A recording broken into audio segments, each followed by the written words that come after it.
Bonjour à tous.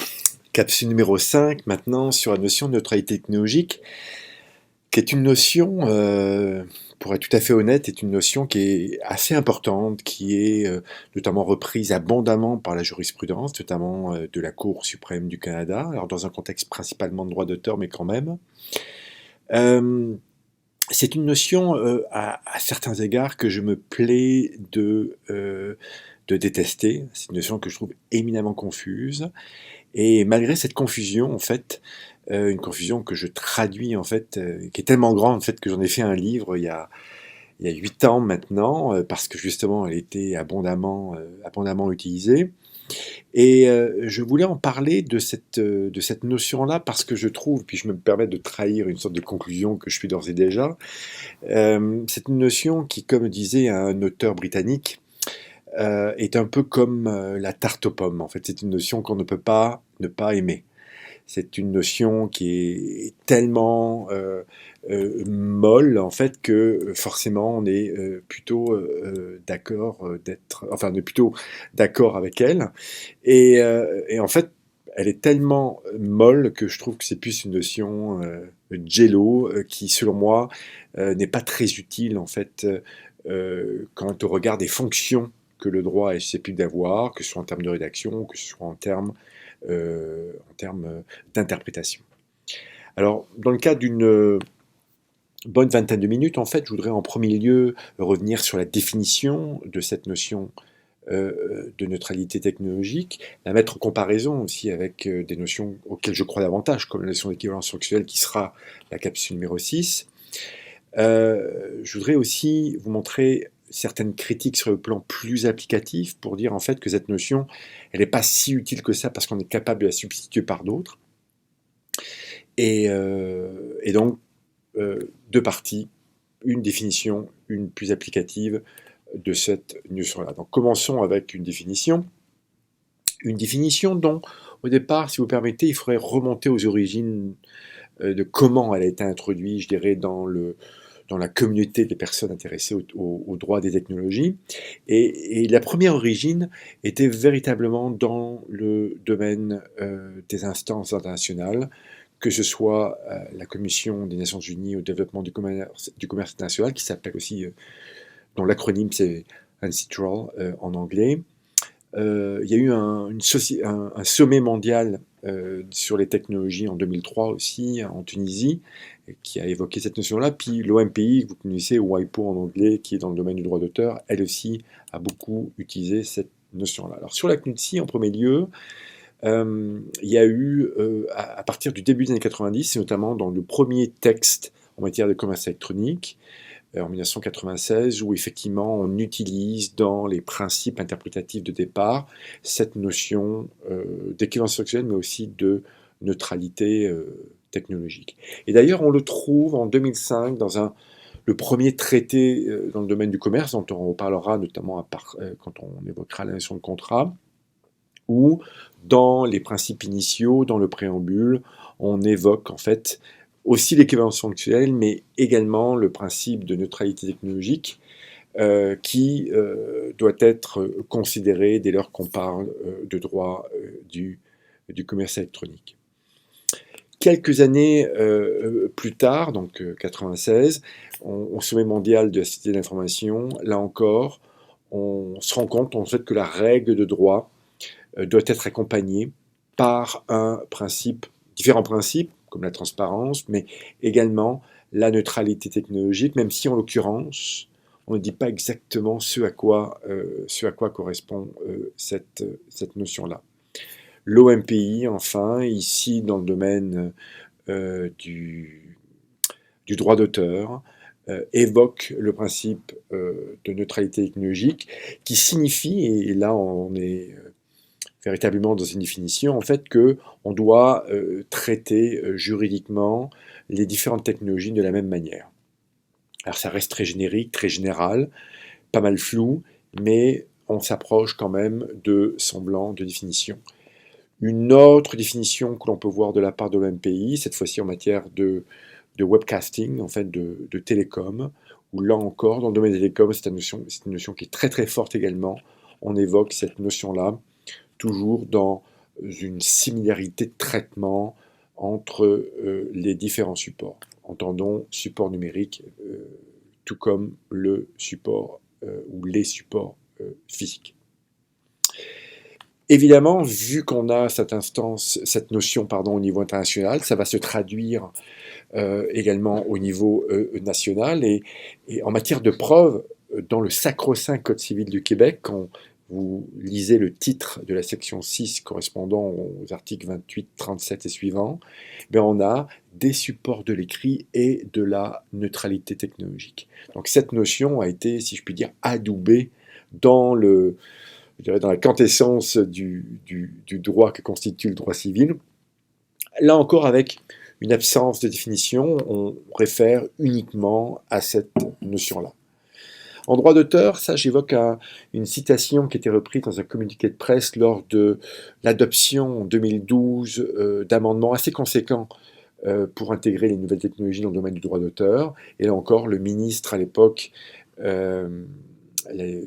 le ministre de l'Industrie évoquait la nécessité d'avoir un texte, qui était le cas selon lui, d'avoir un texte, la loi sur le droit d'auteur, qui était neutre sur le plan technologique. Tout récemment, excusez-moi, en juin dernier, en matière de vie privée, le ministère de la Justice, qui est en train de réfléchir, j'y reviendrai sans doute là aussi, à modifier les lois, sa loi en matière de vie privée, qui date de 2000, donc qui commence un petit peu à dater, c'est un domaine qui évolue au temps.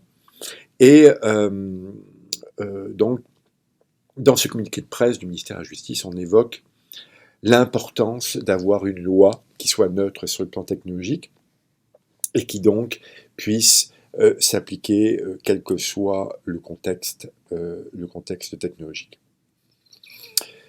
Le code criminel, enfin, lui aussi, peut être considéré comme étant neutre sur le plan technologique.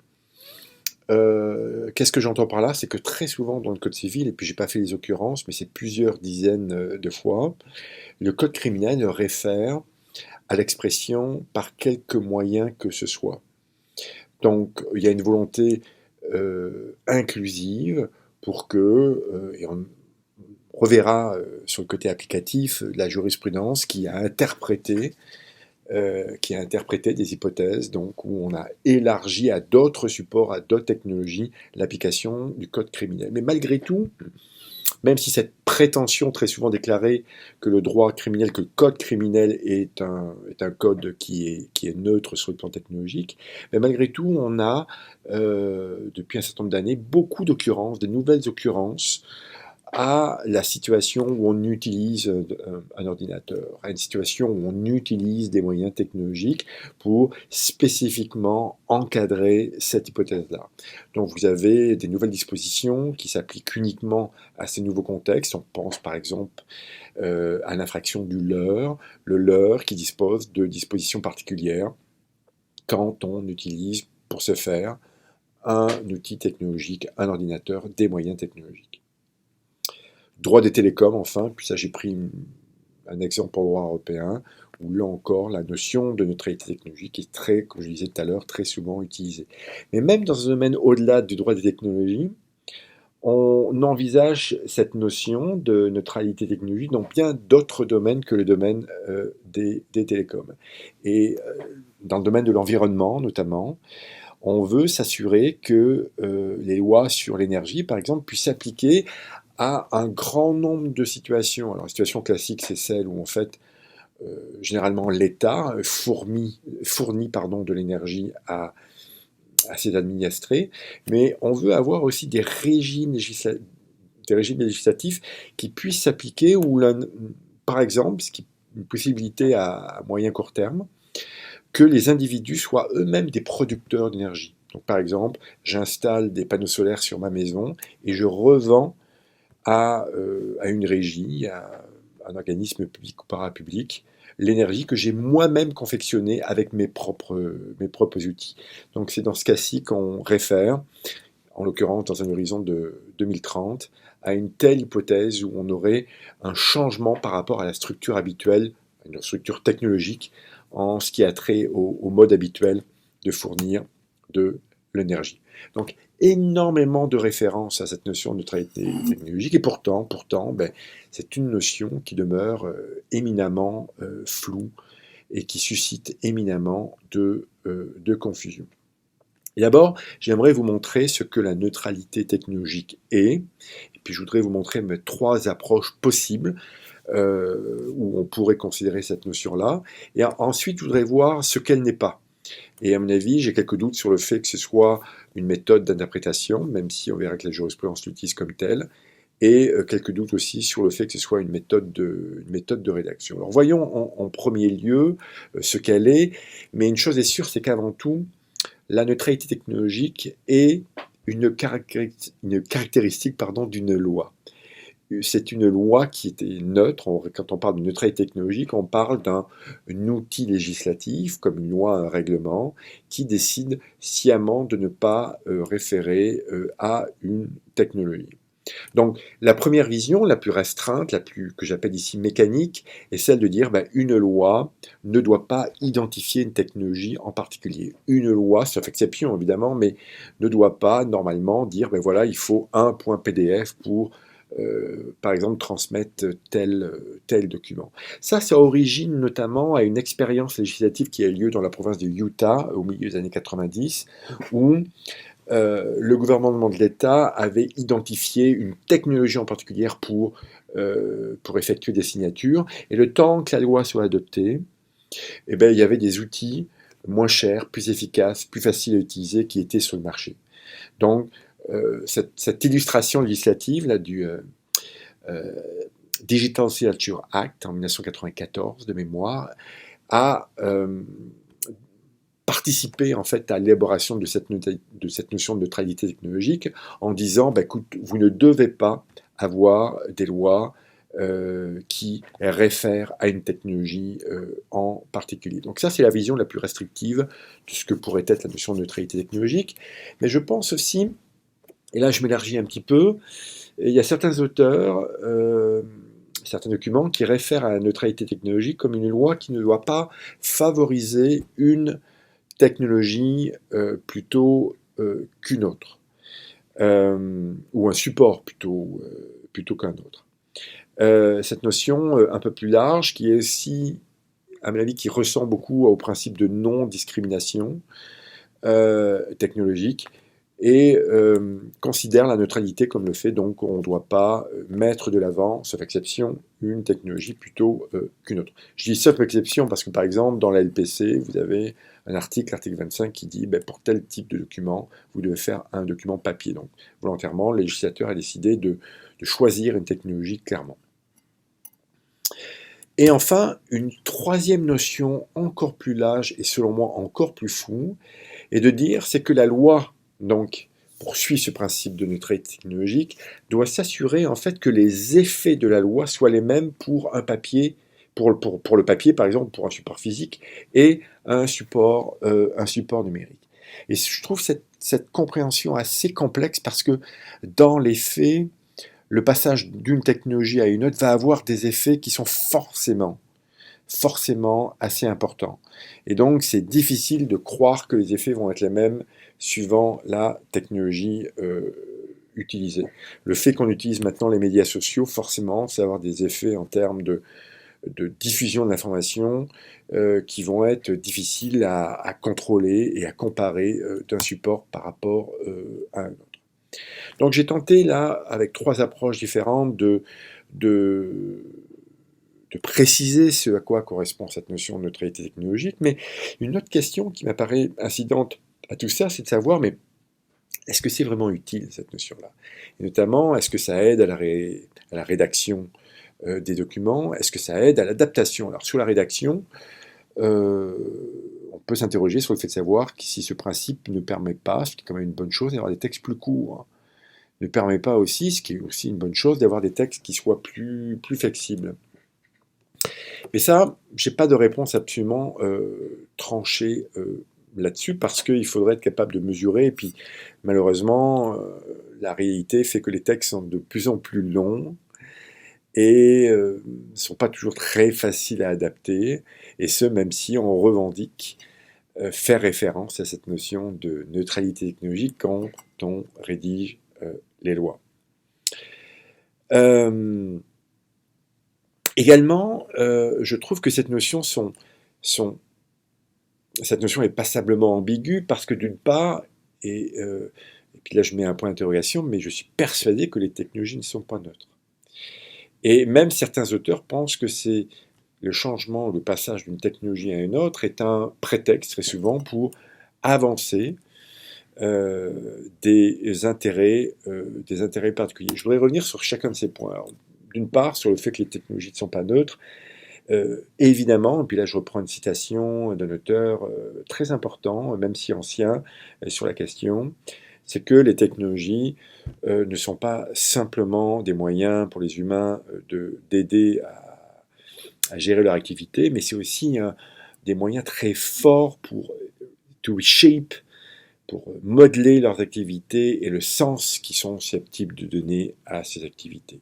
Encore une fois, si on prend l'exemple des médias sociaux, clairement, ces technologies ne sont pas neutres et font maintenant que la capacité d'expression des gens est beaucoup plus grande qu'avant.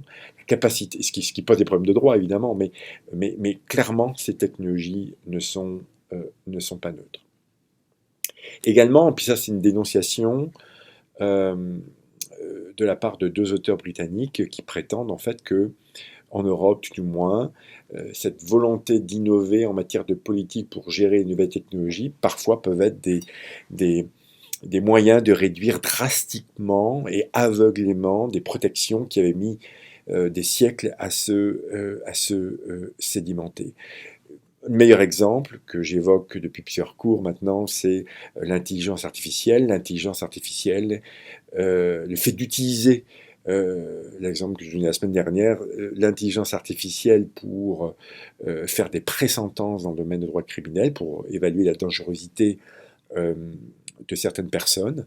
En tout cas, assurément, l'usage de ces technologies ne sont pas neutres et sont susceptibles, pour des raisons financières par exemple, d'avoir une influence sur les intérêts des parties prenantes dans un tel processus criminel. Donc voilà ce que je vais vous dire sur ce que peut être la neutralité technologique et sur les doutes associés à cette utilité et aux risques associés à cette notion-là. Maintenant, je voudrais déterminer ce qu'elle n'est pas, et à mon avis, je ne suis pas tout à fait sûr que ce soit également une méthode d'interprétation, contrairement malgré tout à ce que fait la Cour suprême du Canada. Et je suis en train de m'interroger aussi sur le fait de savoir si cette neutralité technologique est véritablement une méthode de rédaction si innovante que ça, eu égard à la tradition notamment qui existe sur la matière.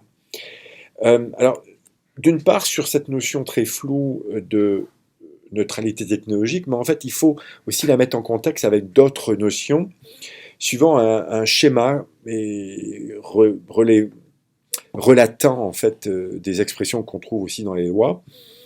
Et suivant un schéma que j'aime appeler le schéma de la patte d'ours, en fait, parce que cette notion floue, neutralité technologique, en fait, incidemment, implicitement ou expressément, réfère en fait à des notions incidentes, et notamment la notion qu'on va voir dans la capsule numéro 6 sur l'équivalence fonctionnelle, auquel je crois beaucoup plus, qui m'apparaît beaucoup plus instrumentalisable, notamment en termes d'interprétation et de rédaction des lois. Mais également, et c'est notamment dans le cadre de certaines lois reliées à la sécurité des documents, notamment la loi concernant le cadre juridique des technos de l'info, on a aussi la notion d'interchangeabilité pour le fait, enfin, qui permet de s'assurer en fait qu'on puisse passer d'un support à une autre, le principe de non-discrimination que l'on trouve dans certaines lois aussi, comme j'y référais un peu tout à l'heure, d'interopérabilité aussi des supports, qui est une autre expression qui, à certains égards, ces notions font compétition à la notion plus large, plus englobante, beaucoup plus floue aussi, beaucoup plus confus, je le crains, de neutralité technologique. Donc, d'une part, en termes de méthode d'interprétation, pour reprendre un auteur, Chris Sweet, qui a beaucoup écrit sur la notion de neutralité et d'équivalence fonctionnelle, il mentionne en fait les risques très flagrants de confusion entre neutralité technologique et équivalence fonctionnelle. Ce sur quoi je reviendrai un petit peu. Donc voilà en gros ce que je voulais dire sur ce premier point définitionnel et surtout sur la confusion comme on le voit ici, dans cette définition, relative à cette notion, notion de neutralité techno. Alors maintenant, sur le plan applicatif, quelques mots, rapidement aussi. Quelques mots donc sur cette notion-là, et puis j'aimerais d'abord voir remettre en cause sa pertinence, et ensuite voir comment cette pertinence se traduit dans la jurisprudence, comment cette notion se traduit dans la jurisprudence, notamment de la Cour suprême du Canada. Sur pertinence, d'abord, 2 points. Comme je vous le disais tout à l'heure, j'ai quelques doutes sur pertinence par rapport au fait que très souvent, les lois ne sont pas toujours neutres. Et très souvent, les lois sont justement associées à une technologie en particulier, explicitement ou implicitement. Et ensuite, cette notion de neutralité technologique, je vous l'ai dit, je ne crois pas vraiment que ce soit une méthode d'interprétation. Puis sur le plan de la rédaction, en fait, sur le plan de la rédaction, on a déjà des principes traditionnels qui disent globalement la même chose. Globalement la même chose que ce principe-là. Alors, voyons d'une part sur la pertinence quant au fait d'avoir des lois qui doivent être neutres. Comme je disais, il y a de nombreuses lois qui ne sont ni neutres explicitement, ni implicitement. Alors, sur le plan explicite, et là je vous donne 3 exemples, mais j'aurais pu vous en donner plein d'autres. La loi antipourrielle, une loi qui qui est adoptée en 2015, je crois. La loi antipourrielle, puis son nom, je ne vous l'ai pas mis parce qu'il est excessivement long, une loi fédérale. Cette loi-là, clairement, veut encadrer une pratique qui se fait uniquement dans le monde du numérique, bon, un peu par téléphone aussi, mais en tout cas, elle cible des technologies en particulier. Donc, on a plein de lois qui sont dédiées à une technologie. C'est la même chose relativement à la loi que l'on verra un peu la semaine prochaine et surtout les 2-3 semaines après, la loi concernant le cadre juridique des technologies d'information, loi de 2001 donc, du Québec. On a une loi qui, pour certaines dispositions, s'applique uniquement pour les contextes numériques. Par exemple, l'article 4 qui définit le document technologique s'adresse au document technologique. Le code criminel, comme je vous le disais tout à l'heure, dispose d'un grand nombre d'occurrences où il traite spécifiquement des moyens électroniques, spécifiquement des ordinateurs. Donc ça, ce sont des lois qui explicitement ciblent une technologie en particulier, mais vous avez de manière plus insidieuse aussi des lois qui sont implicitement associées à une technologie. Puis j'aimerais avec vous voir 3 situations qui me semblent impliquent des traitements différents, dépendamment de quel support, quelle technologie vous utilisez. En matière de vie privée, par exemple, et pour reprendre une vieille citation d'Ethan Katz dans un livre d'Ethan Katz de 1989, qui est, à mon avis, un des grands livres en matière de droit des technologies, où il dit, écoutez, les notions de vie privée, de droit d'auteur, d'obscénité sont des domaines du droit, qui n'avaient pas vraiment de réalité avant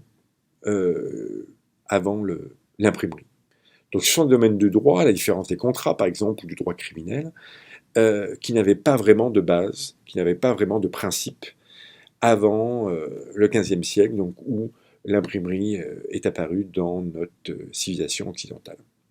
Donc c'est une loi, toutes ces lois-là forcément sont associées à une technologie, même ancienne, qui est particulière. Puis là-dessus, sur la PRP, donc sur la protection des renseignements personnels, j'aimerais revenir sur un texte de 2003 de Pierre Trudel, que je crois majeur, où il explicite en fait que contrairement à ce qu'on a vu un peu plus tôt, là selon lequel la vie privée, les lois sur la vie privée sont neutres sur le plan technologique, lui a prétendu dès 2003, et je crois que c'est tout à fait valable, il a écouté les grands principes des lois sur la PRP qui ont été fixés dans les années 60, 70, 80, 90, dépendamment des juridictions. Ces grandes lois, notamment à consonance européenne, ces grandes lois ont été basées sur un principe sur lequel, pour protéger, il faut immobiliser les données. Donc, c'était basé sur une technologie qui était les banques de données. Mais dans un contexte numérique où on aimerait en fait que l'information circule en fait beaucoup plus davantage pour rendre des services, pour donner une valeur véritable à ces informations-là, même si elles sont des données personnelles, eh bien, il va falloir assurer une protection qui est différente que la seule immobilisation. Et cette garantie, c'est plus l'immobilisation, parce qu'il faut au contraire que les données circulent, il faut que ce soit autre chose, et c'est plus la notion de documentation ou d'imputabilité ou d'accountability, c'est-à-dire j'utilise les données, mais je rends compte sur comment, sur les garanties, sur le niveau des garanties que j'utilise. Et donc c'est un changement de paradigme, à mon avis, qui est directement relié au fait qu'on soit passé d'une technologie basée sur des banques de données, qui était le régime classique dans les années 60, 70, 80, 90, quand les premières lois sur les privés se sont vraiment cristallisées, et la réalité technologique d'aujourd'hui, et puis là j'ai mis 2010 et plus, c'est-à-dire où on veut faire circuler les données pour qu'on puisse donner une certaine valeur à l'information en question. Donc il y a un passage du fait de changement de technologie, de l'immobilisation d'une part vers la documentation d'autre part. Donc si vous voulez voir un texte de 2003 qui est sur son site web, qui peut vous permettre de saisir davantage ce que je viens de vous dire à son égard. Sur la question de la diffamation, qui est un droit qui, comme le dit la jurisprudence, c'est un droit qui est très contextuel, je crois que c'est important d'envisager trois composantes qui vont avoir des effets distincts, dépendamment du contexte. Alors, trois composantes, c'est, quand on parle de diffamation, il y a une balance entre d'un côté la liberté d'expression et de l'autre la réputation. Je crois qu'il y a une troisième composante qui est les ressources, notamment financières, requises pour contrôler ces éléments-là. Et ressources requises notamment parce qu'en matière de liberté d'expression, on est dans des hypothèses où très souvent ceux qui répandent des points de vue soit haineux, soit pas très gentils contre d'autres personnes, le font avec un anonymat. Donc ça prend des ressources pour identifier qui a dit ceci. C'est pas toujours évident, très souvent, quand c'est un anonyme ou un pseudonyme qui est utilisé pour diffamer quelqu'un. L'autre élément aussi, c'est qu'en termes de réputation, la donne change dans le sens où, quand vous mettez sur une page Facebook tel propos sur quelqu'un d'autre, il y a une persistance qui va être différente de celle d'un journal où, généralement, le journal est jeté et, comme autrefois, l'information n'était pas remise. Donc il y a une certaine persistance, puis une autre composante factuelle différente, c'est que avant un journal était, au début du XXe siècle, était lu peut-être par quelques milliers de personnes, maintenant ça peut être vu par des millions de personnes. Donc pour retracer ces gens anonymes, très souvent ça requiert des ressources que l'on n'avait pas forcément à débourser dans un contexte plus difficile. Donc forcément, ces éléments-là vont avoir une incidence sur la manière de gérer ce nouveau contexte technologique. Et dernier exemple, en matière de preuves. En matière de preuves, par exemple, comme on l'a vu un petit peu la semaine dernière, comme on le reverra dans les deux cours qu'on va faire sur la preuve, on a vu que maintenant, pour faire la preuve d'un document numérique, je dois fournir d'une part le document numérique, mais également une documentation qui explique comment le premier document a été géré. Je reviendrai sur cette notion, mais je pense que c'est un changement assez inhérent à la révolution technique que nous subissons en ce moment avec le numérique. Donc, on peut s'interroger donc sur la pertinence d'avoir des lois qui doivent être neutres, parce que, encore une fois, un certain nombre des lois soit explicitement, soit implicitement déjà non neutres. Mais également, on peut s'interroger sur la pertinence d'une notion comme la neutralité technologique, dans la mesure où on a déjà une tradition qui arrive un petit peu au même résultat. Et notamment en matière de rédaction des lois, puis je ne vais pas développer, mais il y a foultitude d'auteurs, là j'ai nommé Longfellow, qui est un auteur de la moitié du XXe siècle, qui est très connu en common law, où il disait en fait qu'une loi qui change à tous les jours est pire que pas de loi du tout. Carbonnier, même chose, qui reprenait une expression d'ailleurs donnée par Montesquieu quelques siècles plus tôt, où il disait qu'il faut rédiger des lois avec une main tremblante, c'est-à-dire point trop n'en faut, plutôt des textes courts qui laissent au juge la capacité d'interpréter. Donc ça, c'est en matière de rédaction des lois, où derrière cette notion de neutralité technologique, mais en fait, on a une tradition qui revient globalement à la même chose. En matière d'interprétation des lois, et là, je vous donne une position qui est très personnelle, en fait, mais oui, l'équivalence sanctionnelle est un outil qu'on va voir dans la capsule 6, est un outil qui est tout à fait, à mon avis, transposable. Mais il y a un autre outil, un autre principe interprétatif qui est l'approche contextuelle, qui, on va le voir dans quelques minutes, est l'approche généralement suivie par les tribunaux et notamment la Cour suprême du Canada.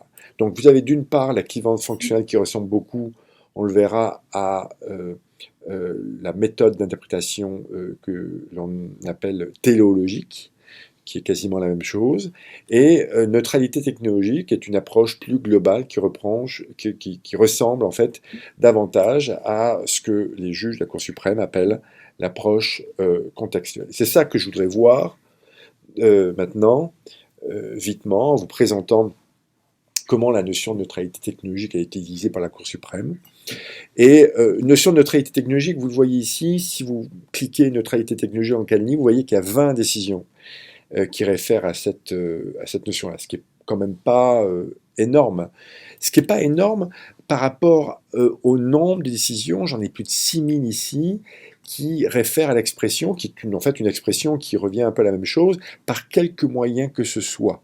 Donc, comme je disais, le code criminel qui dit pas de droit de faire telle infraction, vous n'avez pas le droit de transmettre tel propos de telle manière, par quelque moyen que ce soit.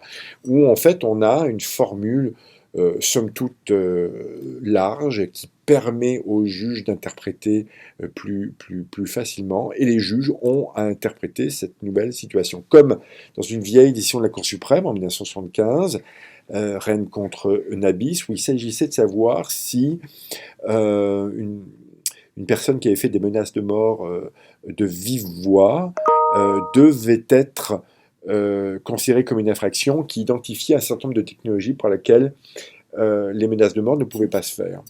Et dans ce cas-ci, les juges ont eu une approche assez ouverte, considérant qu'il fallait évoluer avec les technologies qui étaient désormais disponibles. Donc sans parler de quelques principes de neutralité technologique que ce soit, les juges sont tout à fait parvenus à interpréter des nouveaux outils. Donc, un peu comme M. Jourdain, qui, dans ce texte important, dans le Bourgeois gentilhomme, faisait de la prose sans le savoir, ben les juges font de la neutralité technologique sans le savoir. Alors, au-delà de son utilité douteuse, je pense aussi qu'il y a une carence définitionnelle qui apparaît quand on regarde les grandes décisions qui ont traité de neutralité technologique. Et si j'en ai cité 20 tout à l'heure, après une recherche que j'ai faite aujourd'hui, une recherche dans Calny, en fait, il y a véritablement 2, 3, 4 décisions qui élaborent un peu plus sur cette notion-là, et notamment une décision de 2012, puis je vous présenterai pas les faits, mais c'était en matière, comme le titre l'indique, en matière de droit d'auteur, où on essaye de s'assurer que dans les deux technologies en cause, les effets de la loi soient globalement les mêmes. Donc là, on a une approche, comme je présentais tout à l'heure, il y avait 3 formes particulières, une forme mécanique, ouverte et reliée aux effets. Là, c'était plus la troisième vision. On essaye de s'assurer que les effets de la loi vont être les mêmes, quelle que soit la technologie utilisée, ce qui m'apparaît assez englobant. Dans une autre décision, en 2011, toujours de la Cour suprême, relativement à un cas de diffamation qui avait été fait, ben on considère qu'un hyperlien est neutre sur le plan du contenu. Même chose, toujours en droit d'auteur, Cour suprême toujours, évoque la notion de neutralité des supports. Je ne développe pas, mais la grande décision en 2015 qui a tenté de préciser ce qu'était cette notion de neutralité technologique, c'est celle-ci, donc de la Cour suprême en 2015, où il y a 105 occurrences, pas moins, 105 occurrences à la notion de neutralité technologique, et malgré cette très grand nombre d'occurrence à cette notion-là, je ne suis pas tout à fait sûr de comprendre dans quel sens les juges, la majorité en tout cas, comprend cette notion-là. Alors, dans un cas, on semble dire que la neutralité technologique, c'est plus ce que j'appelle la vision ouverte, c'est-à-dire ne doit pas favoriser ou défavoriser une forme ou une technologie particulière. Puis un peu plus loin, on s'attache plus à la vision des effets pour s'assurer que les effets soient les mêmes, les effets de la loi soient les mêmes, quelle que soit la technologie utilisée. En tous les cas, ça remet en cause une approche qui avait été préalablement développée quelques années plus tôt, toujours par la Cour suprême, avec une approche plus englobante de la notion de neutralité technologique. Et ce qui est intéressant, en fait, c'est que dans la décision de 2012, la dissidence du juge Rothstein réfère au contexte global, à l'approche contextuelle que j'évoquais un peu plus tôt, tout comme ce même juge le fait, mais pour la majorité cette fois, dans la décision Radio-Canada, qui constitue encore une fois la grande décision qui a traité de la notion très floue de notion technologique. Donc derrière cette notion de neutralité technologique, en fait, on réfère, me semble-t-il, à la bonne vieille méthode de l'approche contextuelle, qui m'apparaît en fait plus adaptée et plus conforme à ce qu'on, en fait, aux outils interprétatifs qu'on utilise habituellement devant les tribunaux au Canada. Merci bien et dans l'attente de la mise en ligne de la capsule numéro 6 sur l'équivalence Foxel.